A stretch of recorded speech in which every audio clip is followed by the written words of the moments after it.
CEO turned U.S. Senator David Perdue. And Senator, thank you for being with us this morning. Good morning, Becky. We did hear the president talking about the plans that he wants to put forward, specifically with taxes and with trade, but we still are waiting for the details to get worked out on those levels. And I know that's been a sticking point that you've raised some issues with as well, the border adjustment tax being one of them. You want to talk about where you see things right now and how you think this is going to work out? Well, first of all, I'm excited. We saw a president, I think, hitting his stride last night, laying out an optimistic vision for our country. Yeah. Telling Democrats, Republicans, we got to come together to solve these big issues that we all know exist.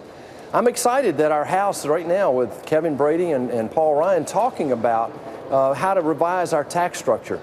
The individual tax rates, corporate tax rates, the structure beneath those in terms of deduction, but also the repatriation tax. These things we know will provide growth for our country. The border adjustment tax, I think, is a bad discussion. I think we should be getting off of that now, and I hopefully we will begin to focus on the things in tax reform. But let's remember that tax alone is not going to solve this problem. You mentioned it in your headline there. We've got to get after these bilateral trade agreements fast, because unless we get a more level playing field, it's going to be hard to really be competitive the way the president envisions right now. Yeah, it's a lot of different things to tackle at the same time. The trade talks are something that are complicated, but are probably happening behind the scenes already. We spoke yesterday with the Canadian minister who was telling us about some of the talks that he's had with the administration. But let's get back to taxes, because that is such a complex issue. There is an opportunity to see a major overhaul in taxes like we haven't seen since 1986.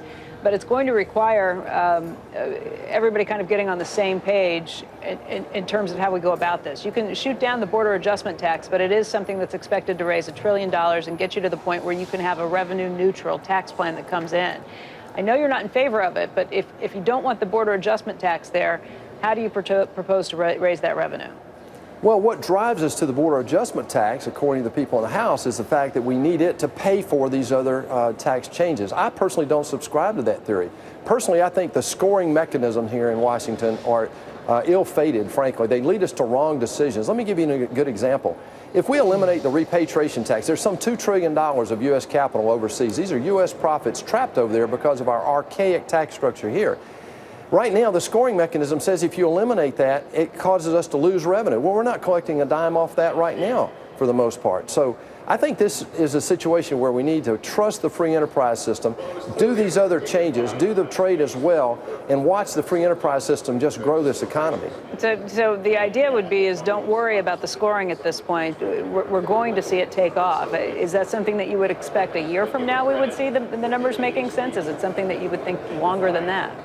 Well, here's what we have going on right now, Becky. We've got early signs of increasing or improving consumer confidence. We also see CEO confidence improving right now. They're even talking about investing for the first time in a decade.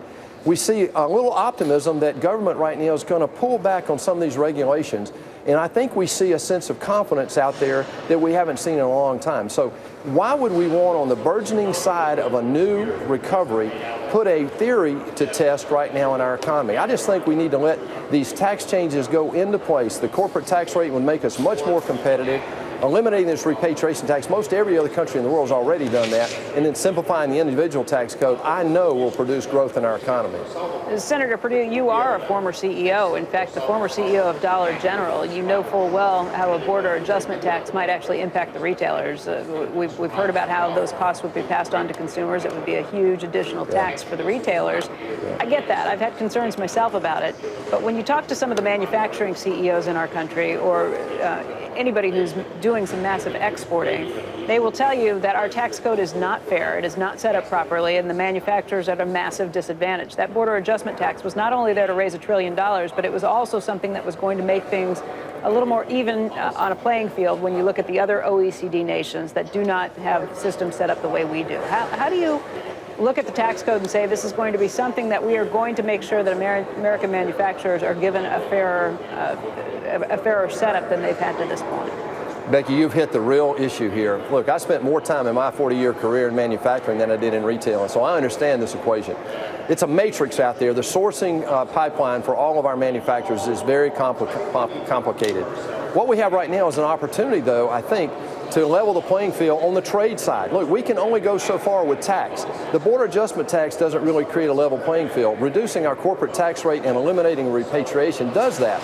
The other thing I think we've got to do is give open access to these other markets. The president talked about it last night.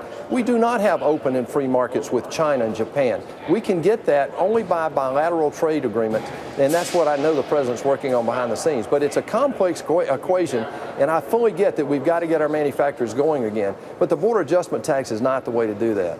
And speaking with former trade representatives, they all raised the issue that the reason that they've gone to the multi-party trade agreements is because you're able to do things like get intellectual property rights and other issues that you wouldn't otherwise. We can go to the table and say that we're going to renegotiate on a bilateral basis, but the concern is we lose some of those intellectual property rights.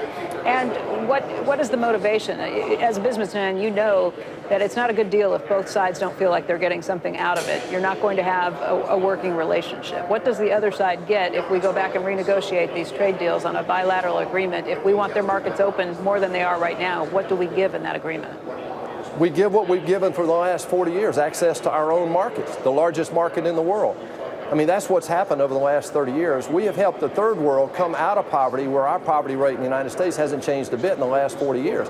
So what we do is we give them continued access to our market. That's a fair trade. What we haven't had is equal access to their markets. Look, I lived in Hong Kong. I worked in China. I've lived in Europe. I know how unbalanced these trade agreements are. We need open access over there. He talked about how expensive it is to get a Harley-Davidson motorcycle into some other countries. In my state, it's a 300% duty right now to get poultry into Japan. That's just not right. And we can correct those things only by leadership from the administration. So I give the president high marks in terms of opening these dialogues with these other countries for a change. You know, David, there's an old expression, you can take the man out of Dollar General, but you can't take the Dollar General out of the man. You're a retailer. That's the only reason you don't like this border adjustment. What if it worked? What if it worked? The dollar strengthens, costs don't go up, retailers do okay, and it levels the playing field, keeps jobs here.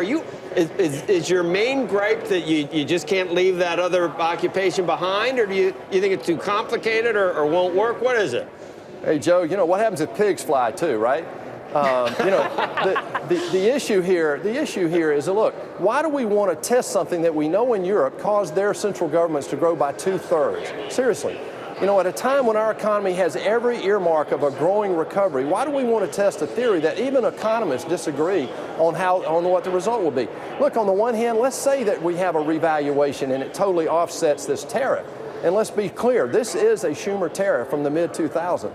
So what if that happens? Well, all these foreign investments that we have, all the exported and all the foreign investments that we have right now, every retirement plan in America, all their foreign investments in stocks would get hammered. So this is a bad idea. It hammers low-income consumers at a very time when we need to be getting their confidence up. So yeah, you know, I just think the timing's wrong. The whole thing, if it works, it strengthens the dollar, but that in itself will hurt the exporters who are needing the help from this bill to begin with. So it takes with one hand and it gives with one hand and takes away with the other. But Senator, thank you very much for joining us.